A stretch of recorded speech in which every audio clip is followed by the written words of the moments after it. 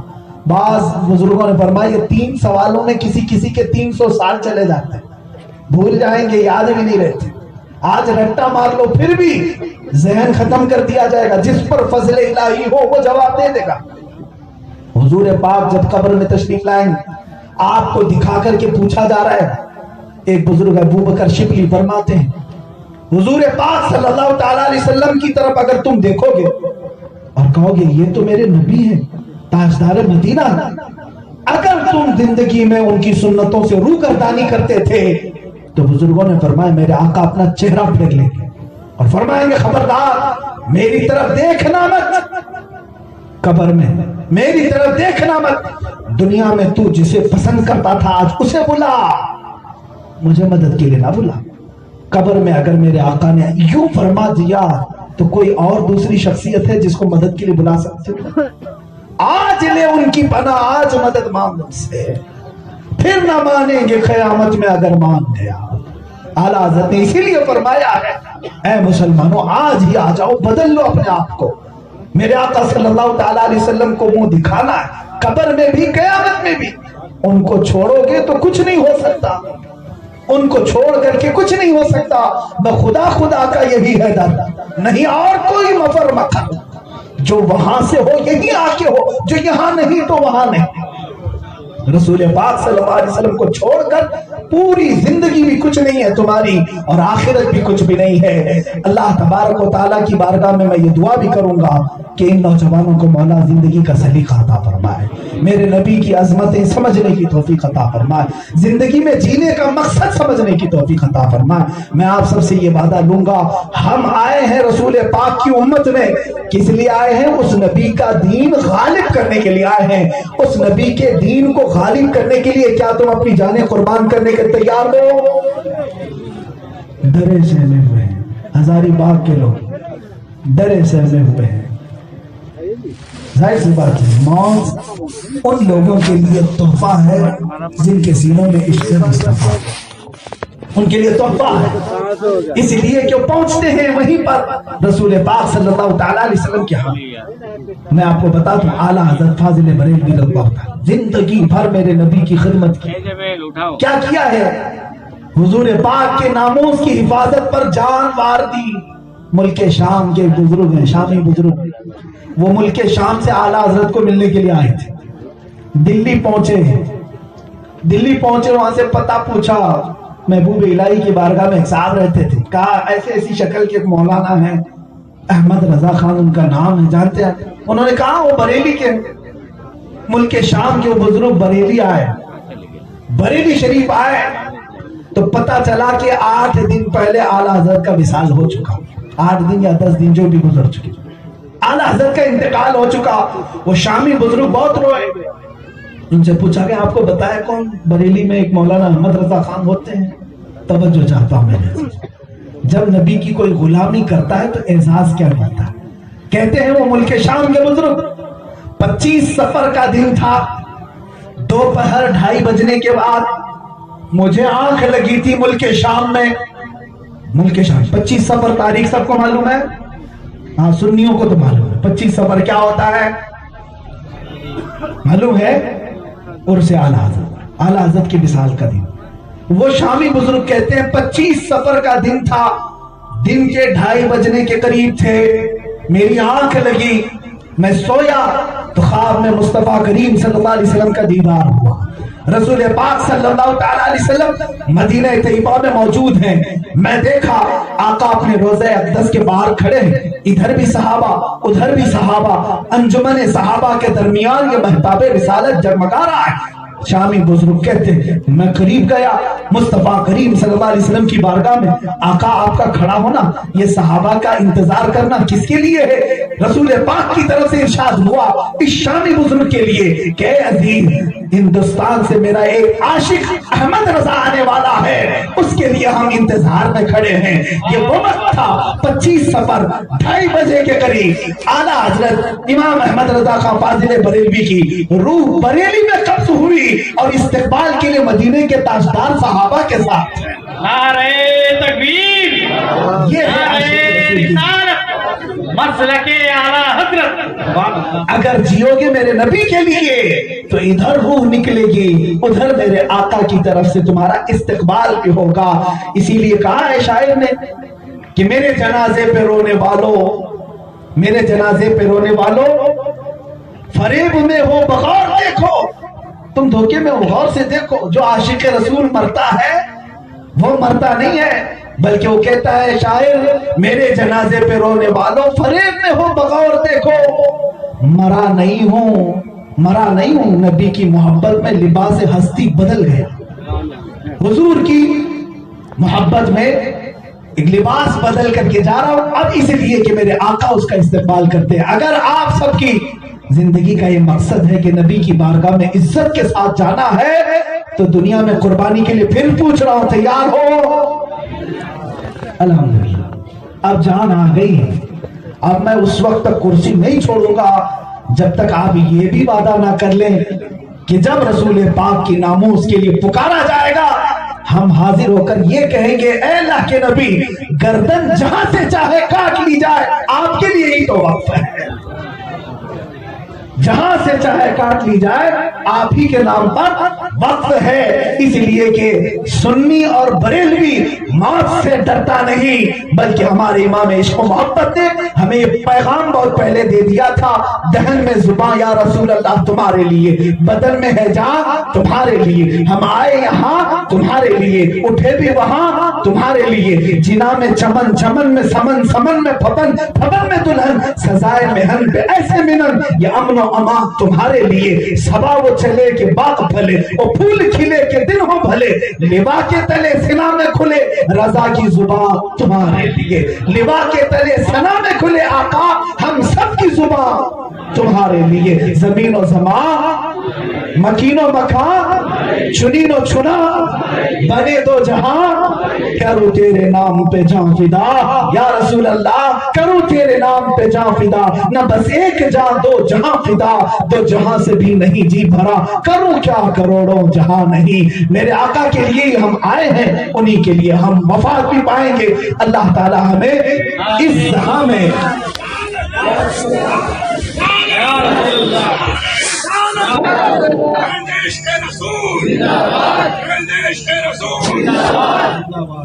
جینے مرنے کا جذبہ عشق رسول میں سبحان اللہ, دین کا من مٹنے کا جذبہ, قلبی تھا اور آج بھی ہے, میرے نبی سے میرا رشتہ قلبی تھا اور آج بھی ہے, اپنا سب کچھ گنبد خضرا قلبی تھا اور آج بھی ہے. لبیک لبیک لبیک یا رسول اللہ, لبیک لبیک لبیک لبیک یا رسول اللہ, لبیک لبیک لبیک لبیک یا رسول اللہ, لبیک لبیک لبیک یا رسول اللہ, لبیک لبیک لبیک یا رسول اللہ, لبیک لبیک لبیک. حاضر ہے یا رسول اللہ, حاضر ہے آپ کے نام اقدس پہ جان دینے کے لیے حاضر ہے یا رسول اللہ. کروں تیرے نام پہ جا فدا, نہ بس ایک جہاں تو جہاں فدا, اور تو جہاں سے بھی نہیں جی بھرا. کروں کیا کروڑوں دہاں نہیں یا رسول اللہ, اگر کروڑوں دہان ہوتے سب آپ کے نام اقدس پہ قربان کر دیتے یا رسول اللہ. یا رسول اللہ دہن میں زبان بدن میں ہے جان, ہم آئے یہاں اٹھے بھی وہاں. اللہ اکبر, اللہ اعلیٰ حضرت نے عشق رسول ڈالا ہے, محبت رسول ڈالی ہے دل میں, علامت مصطفیٰ ڈالی ہے اور ایسی ڈالی ہے دنیا پکار اٹھی ہے تاندی قلب میں علامت مصطفیٰ سیدی اعلیٰ حضرت پہ لاکھوں سلام. الحمدللہ الحمدللہ عشق رسول اور محبت رسول کے ترانے الحمدللہ ہمارے مولانا مفتی سلمان اظہری صاحب قبلہ اللہ تعالیٰ ان کو جزائے خیر دے.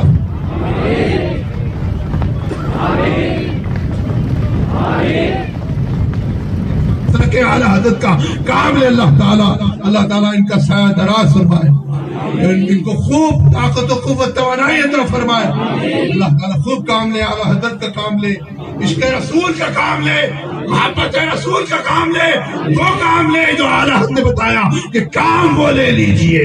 یا رسول اللہ کام وہ لے لیجئے, تم کو جو راضی کرے ٹھیک ہونا میں رضا تم پہ کروں. عشق رسول والا کام, محبت رسول والا کام اللہ تعالیٰ نے جزائے خیر عطا فرمائے. ایک ایک لفظ سے عشق اور محبت کی بات. اللہ اکبر اللہ اکبر, اللہ جزائے خیر دے.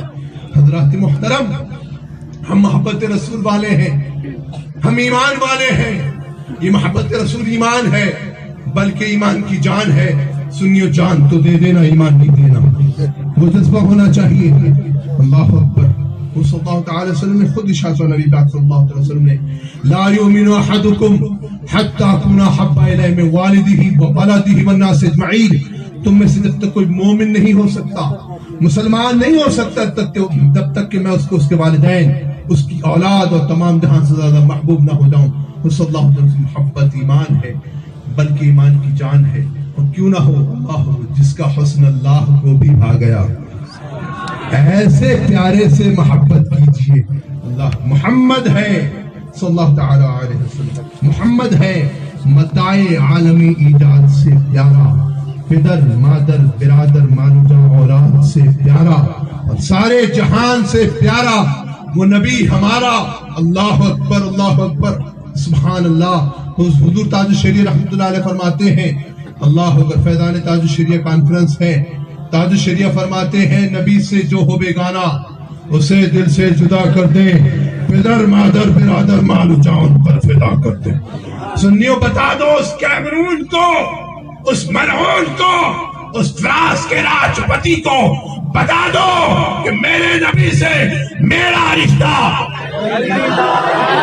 میرے نبی سے میرا رشتہ, دین پہ مر مٹنے کا جذبہ. اللہ اکبر اللہ اکبر, اپنا سب کچھ گنبد خضرا. بتلا دو گستاخ نبی کو غیرت سنی زندہ ہے, بتلا دو گستاخ نبی کو غیرت مسلم زندہ ہے. دین پہ مر مٹنے کا جذبہ, بس یہ جذبہ سلامت رکھو, یہ جذبہ بچا کے رکھو. ایمانی جذبہ ہے, یہ اسلامی جذبہ ہے. اللہ اکبر, جس جذبے کو یہ جگا رہے تھے. ابھی 1 گھنٹہ 1.5 گھنٹہ جو بھی جتنی دیر بھی خطاب ہوا, اور ماشاءاللہ جتنا بولتے, جب بھی بولتے عشق رسول میں بولتے ہیں, محبت رسول میں بولتے ہیں, مثلا کہ اعلیٰ حضرت کے لیے بولتے ہیں. الحمدللہ الحمدللہ, اللہ تعالیٰ جزائے خیر. حضرات محترم, حضرات دیکھو سبحان اللہ, ایک صحابی رسول ہے, اللہ اکبر اللہ اکبر, جنگ میں گئے, صلی اللہ تعالی وسلم کی رفاقت میں گئے, اللہ اکبر, زخمی ہو گئے, بہت زیادہ زخمی ہو گئے. اٹھنے کی سکت نہیں تو چلنے کی کہاں سے ہوگی, اٹھنے کی سکت نہیں ہے. اب اس عالم میں گھر کا خیال نہیں کرتے ہیں, بیوی بچوں کا خیال نہیں کرتے ہیں, ماں باپ کسی کو نہیں یاد آتی ہے, خیال آتا ہے تو وہ صلی اللہ تعالی وسلم کا آتا ہے. سرکار کا خیال دل میں ہے, خیر سبحان اللہ, دل میں خیال مصطفیٰ ہے, اور نگاہیں ڈھونڈ رہی ہیں صلی اللہ تعالی وسلم کو, میرے سرکار کہاں ہیں. جنگ میں سرکار کے ساتھ حاضر ہوئے تھے نا, اب سرکار کو ڈھونڈ رہے ہیں, میرے حضور صلی اللہ تعالی وسلم کا, میرے نبی کہاں ہے, ڈھونڈ رہے ہیں. اتنے میں حضور صلی اللہ تعالی وسلم کے چہرے اقدس پہ نظر پڑ گئی. اب چلنے کی سکت نہیں, بیٹھنے کی سکت نہیں ہے نا, اٹھنے کی سکت نہیں, تو یہ کوہنیوں کے بل, کوہنیوں کے بل اور گھٹنوں کے بل حضور صلی اللہ علیہ وسلم بارگاہ میں رگڑتے رگڑتے پہنچ گئے. بولو سبحان اللہ. حضور صلی اللہ علیہ وسلم کی کہ صلی اللہ تعالی وسلم کے قدموں میں سر رکھ دیا. بولو سبحان اللہ. سرکار کے قدموں میں سر رکھ دیا. اللہ اکبر. بولنے لگے یا رسول اللہ رضیت باللہ ربا وبالاسلام دینا وبسیدنا ومولانا محمد نبی و رسولا. اللہ اکبر اللہ اکبر. سبحان اللہ سبحان اللہ. اور وہیں پر جان دے دی سرکار کے قدموں میں. بولو سبحان اللہ. ایسی ایسی موت, ایسی شہادت, ایسی موت پہ اللہ اکبر رش کر آ جائے. رش کر. اللہ اکبر. ہم چاہے کہ ہمیں ایسی موت آ جائے. ایسی تو اب نہیں آ سکتی. اللہ اکبر. جیسے بتا رہے تھے مولانا سلمان اظہری صاحب, ویسی آ جائے اللہ اکبر. رسول پاک کی یاد میں آ جائے. سبحان اللہ. تو سبحان اللہ صلی اللہ علیہ وسلم قدموں میں ہے اور دل میں یاد مصطفیٰ بھی ہے. اعلیٰ حضرت پکار اٹھے. بولو سبحان اللہ. اعلیٰ حضرت پکار اٹھے فرماتے ہیں دل میں, دل ہے وہ دل جو تیری یاد سے معمور رہا. بولو سبحان اللہ. یا رسول اللہ دل ہے وہ دل جو تیری یاد سے معمور رہا, اور سر ہے وہ سر جو تیرے قدموں پہ قربان گیا. سر ہے وہ یا رسول اللہ, سر ہے وہ سر جو تیرے قدموں پہ قربان گیا. سرکار کے قدموں میں سر ہے. سبحان اللہ. وہ صحابی اللہ کیا معراج کا عالم. اللہ اللہ تعالیٰ ہمیں اچھی موت عطا فرمائے, اچھی زندگی عطا فرمائے, اچھی موت عطا فرمائے, ایمانی زندگی عطا فرمائے, ایمانی موت عطا فرمائے. آخری وقت ہماری زبانوں پہ کلمہ طیبہ جاری فرمائے. حضرت بلال حبشی رضی اللہ تعالیٰ عنہ. اللہ اکبر. دیکھیں آپ اللہ گھوڑوں میں باندھ کر گھسیٹا جاتا. اللہ پوری شل پیٹ شل ہو جاتا. پتھر بڑے بڑے پتھر سینے پہ رکھ دی جاتے اور آگ کے شعلے جو ہے وہ لگائے جاتے. سب کرا جاتا. بے ہوش تک ہو جاتے. لیکن اللہ اس عالم میں بھی جا کے کہتے نا وہ کافرین مشرکین کہ کہو یہ بت ہے, یہ میرا رب ہے, یہ میرا معبود ہے. وہاں سے آواز آتی احد احد احد. اللہ ایک ہے, اللہ ایک ہے. لا الہ الا اللہ, لا الہ الا اللہ, لا الہ الا اللہ, لا الہ الا اللہ, لا الہ الا اللہ محمد. اللہ ہمیں کلمہ طیبہ پہ موت عطا فرمائے, ایمان پر موت عطا. دیکھو جیسا مومن ہوگا, جیسا ایمان والا ہوگا, ویسے اس کا امتحان ہوگا. جتنا بڑا ایمان والا ہوگا ویسے اس کا امتحان ہوگا.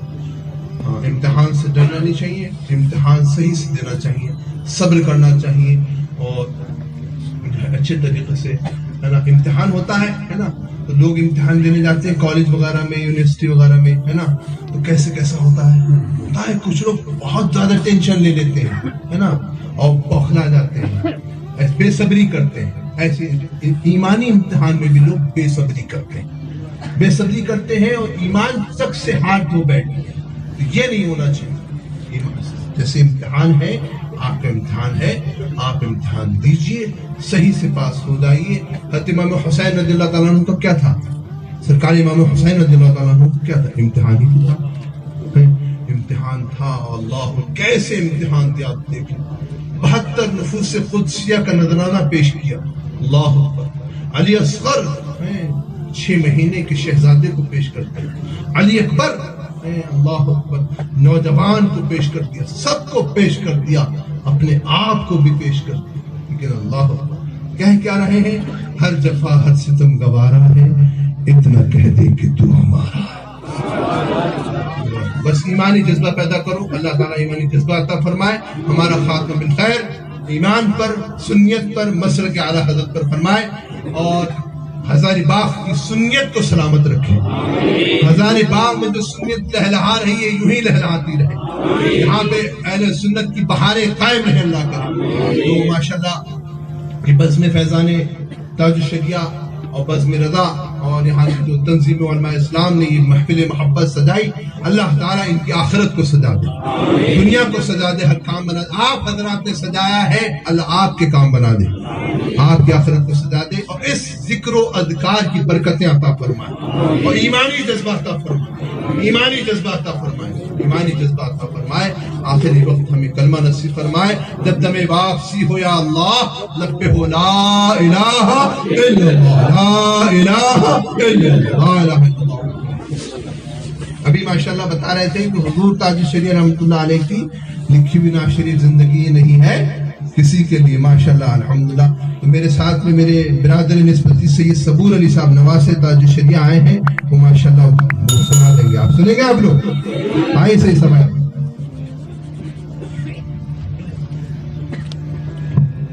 چلیے ہم سب لوگ مل کر حکومت خضرا کی طرف لولا کی درش پر نظر بشکر اللہ اور محمد صلی اللہ علیہ وسلم. کلام تاج شریعہ کے چند اشارات خدمات والے نظر کہ زندگی یہ نہیں ہے کسی کے لیے، زندگی یہ نہیں ہے